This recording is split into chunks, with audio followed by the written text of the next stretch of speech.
So what is the role of engagement that you're talking about in a webinar program, specifically as it comes to driving ROI?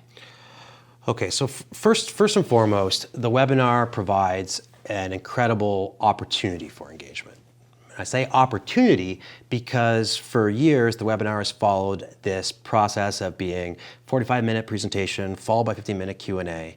And our data indicates that only 7% of audience members will actually ask a question. And so it really isn't that engaging in the long run. Mm-hmm.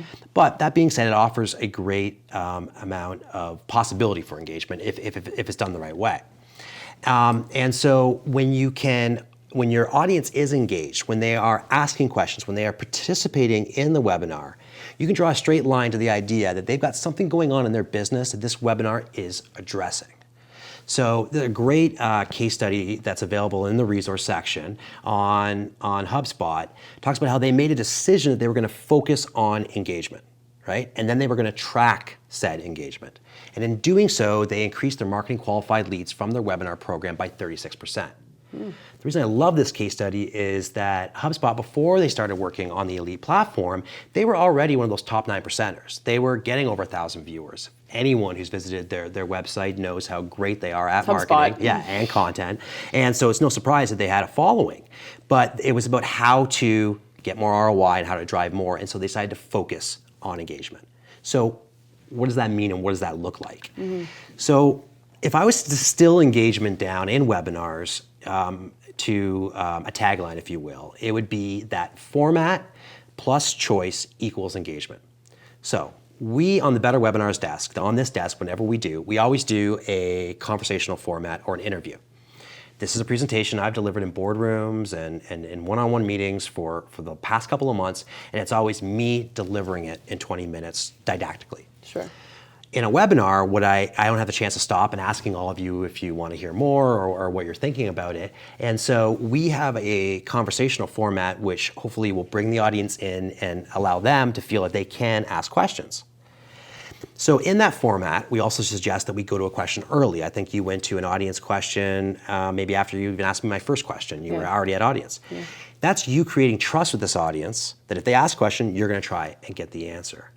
And so this format generally always outperforms the format where you're just speaking to the camera, or traditional webinars are mainly audio and slides. You're just speaking at people. It's less boring, let's be honest. Yeah. Well, and who likes that anymore, right? Well, I mean, who likes that anymore? We don't consume content that way. No. It's like we forgot how we like to consume media, and we decided that webinars had to be done a certain way, so that we're just gonna do it.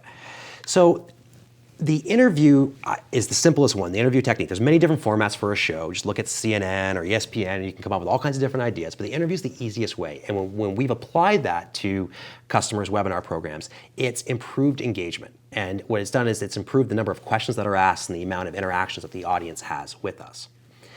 So I touched on why that was important.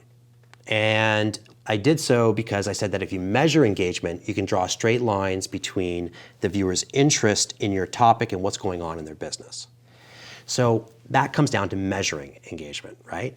So if you look at 2 viewers on today's webinar, let's say, one viewer registered and they showed up and they watched 10 minutes and they thought that I was boring or this wasn't exciting or wasn't what they expected, and they leave. Then you've got another viewer who showed up. They are one of the people that have asked a question. Maybe they asked 2 or 3 that we'll try and get to today. They downloaded they filled out the webinar questionnaire in the resource section. They downloaded the Huffington Post article. They clicked on my bio. They basically were pretty involved in the presentation. That person is likely planning a webinar program, trying to improve their webinar program, trying to do their first webinar, whereas the other person might have thought this was about something totally different and they left. You have indicators. Exactly. So these are the indicators that this person is a much more qualified of an opportunity for sales follow-up than the first one. Yeah, absolutely. So if you don't give them that opportunity to engage with you, then you're not going to know the difference between viewer A and viewer B. And if you're not measuring it, then you're not going to be able to know the difference. So we want to give them the room, give them the opportunity, then we want to measure it so we can effectively go out and try and drive sales or whatever it is, that next step that you're trying to drive with your audience.